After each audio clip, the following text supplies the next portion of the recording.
साम्राज्य के युग में आपका स्वागत है। यह एक शक्तिशाली राजवंश था जिसने 1538 से 1556 के बीच उत्तरी भारत पर शासन किया था। इसके केंद्र में सासाराम है जो इसकी राजधानी है और इसके संस्थापक शेरशाह सूरी का अंतिम विश्राम स्थल भी। सूरी राजवंश का जन्म युद्ध से हुआ था।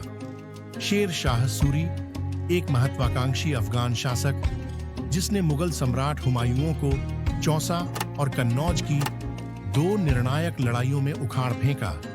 इन जीतों के साथ उन्होंने पूर्वी बलूचिस्तान से लेकर आधुनिक म्यांमार तक फैले एक साम्राज्य की नींव रखी। हालांकि उनका शासन सिर्फ 5 साल तक चला, लेकिन शेर शाह सूरी ने शासन में क्रांति ला दी। उन्होंने एक कुशल भूमि राजस्व प्रणाली लागू की, साम्राज्य को सरकारों में संगठित किया और अपने विशाल क्षेत्र में कानून और व्यवस्था सुनिश्चित की। उनकी सबसे बड़ी विरासतों में से एक ग्रैंड ट्रंक रोड का विकास था, जो भारतीय इतिहास के सबसे लंबे और सबसे महत्वपूर्ण व्यापार मार्गों में से एक था। इस राजमार्ग ने दूर-दूर के क्षेत्रों को जोड़ा, वाणिज्य को बढ़ावा दिया और उनके साम्राज्य को मजबूत किया। 1545 में शेर शाह सूरी का शासन अचानक समाप्त हो गया, लेकिन उनकी विरासत उनके बेटे इस्लाम शाह सूरी के माध्यम से जारी रही। हालांकि 1554 में उनकी मृत्यु के बाद आंतरिक संघर्षों के कारण साम्राज्य विखंडित होने लगा।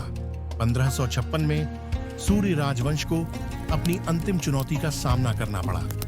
सम्राट अकबर के नेतृत्व में मुगल सेना ने अपने सेनापति बैरम खान के नेतृत्व में पानीपत की दूसरी लड़ाई में सूरी सेना के अंतिम शक्तिशाली कमांडर हेमू को हराया। इसके साथ ही मुगल साम्राज्य ने भारत पर अपना प्रभुत्व पुनः प्राप्त कर लिया। यद्यपि सूरी साम्राज्य अल्पकालिक था, लेकिन इसने भारत के शासन, बुनियादी ढांचे और प्रशासन पर एक अमिट छाप छोड़ी, जिसने बाद में आने वाली भव्य मुगल विरासत का मार्ग प्रशस्त किया। ईसा खान का मकबरा। दिल्ली में शानदार हुमायूं के मकबरे के परिसर में एक कम प्रसिद्ध लेकिन समान रूप से महत्वपूर्ण स्मारक स्थित है। सूरी राजवंश के एक कुलीन राजा ईसा खान नियाजी का मकबरा शेर शाह सूरी के शासनकाल के दौरान 1547 से 1548 में निर्मित ईसा खान का मकबरा लोदी शैली की वास्तुकला का एक उत्कृष्ट उदाहरण है, जो प्रसिद्ध हुमायूं के मकबरे से भी लगभग 2 दशक पुराना है।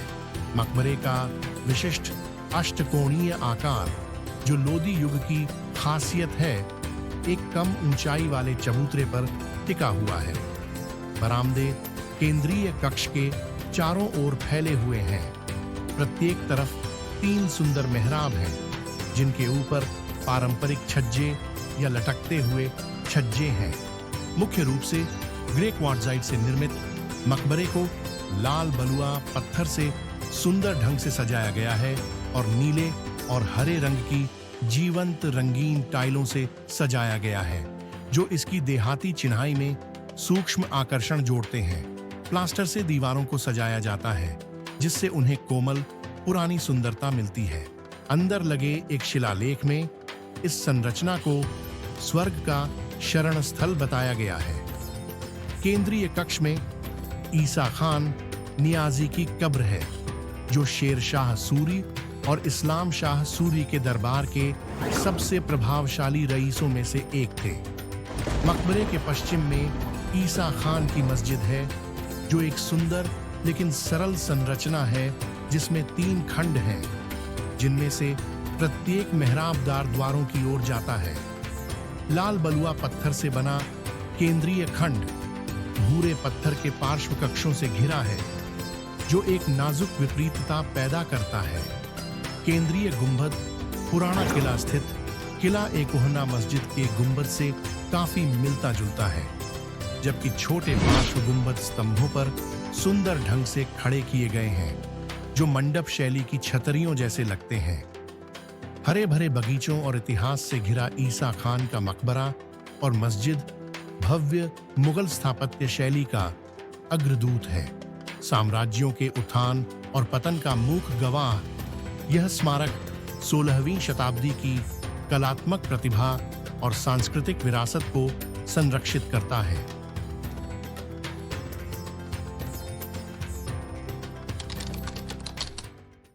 खूनी दरवाजा आधुनिक दिल्ली की हलचल के बीच छिपा हुआ है भारत के अशांत अतीत की एक डरावनी याद। खूनी दरवाजा, जिसे ब्लडी गेट भी कहा जाता है, बहादुर शाह जफर मार्ग पर पुरानी दिल्ली के दक्षिण में स्थित इस भव्य इमारत का निर्माण शेर शाह सूरी ने करवाया था और मूलतः इसका नाम काबुली दरवाजा था। 15.5 मीटर ऊंचा यह द्वार दिल्ली के बचे हुए अंतिम द्वारों में से एक है और आधुनिक इमारतों के आसपास बसने से पहले यह एक खुले मैदान में स्थित था। दिल्ली के क्वार्ट्जाइट पत्थर से निर्मित खूनी दरवाजा अपनी 3 अलग-अलग मंजिलों के लिए जाना जाता है, जो आंतरिक सीढ़ियों से जुड़ी हुई हैं। ऐसा माना जाता है कि शेर शाह के समय में यह एक भयावह प्रदर्शन बोर्ड के रूप में काम करता था, जहां अपराधियों के कटे हुए सिर जनता के सामने पेश किए जाते थे। हालांकि खूनी दरवाजा ने 1857 के प्रथम स्वतंत्रता संग्राम की दुखद घटनाओं के दौरान इतिहास में अपना नाम दर्ज करा लिया। यहां मेजर विलियम हडसन ने मुगल साम्राज्य के 3 राजकुमारों बहादुर शाह जफर के बेटों और पोते मिर्जा मुगल, मिर्जा खिज्र सुल्तान और मिर्जा अबू बख्त को मौत के घाट उतार दिया था। गाजियों के समुद्र से घिरे, शहादत के प्रतीक सफेद पट्टियां पहने योद्धाओं के बीच होडसन ने राजकुमारों को उनकी बैलगाड़ी से उतरने का आदेश दिया। उनकी रत्न जड़ित तलवारें छीन ली तथा बिल्कुल नजदीक से उन पर गोली चला दी। बाद में शवों को चांदनी चौक के पास कोतवाली में 3 दिनों तक रखा गया, जिससे शहर के इतिहास पर एक अमिट निशान रह गया। अंदर गेट की 3 सीढ़ियां अलग-अलग मंजिलों तक जाती हैं, जिनमें से प्रत्येक में सदियों का सन्नाटा गूंजता है।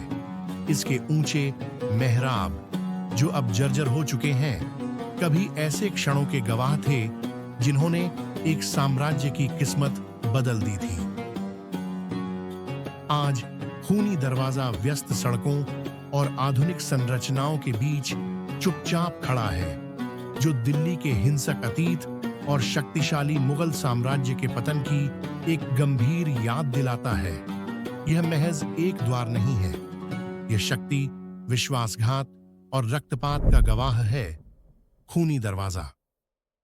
हमें उम्मीद है कि आप सभी को दिल्ली के ऐतिहासिक स्मारक का यह 11वां एपिसोड पसंद आया होगा। अगले एपिसोड के लिए बने रहें आपका मित्र रविंद्र कुमार गुप्ता, RKG।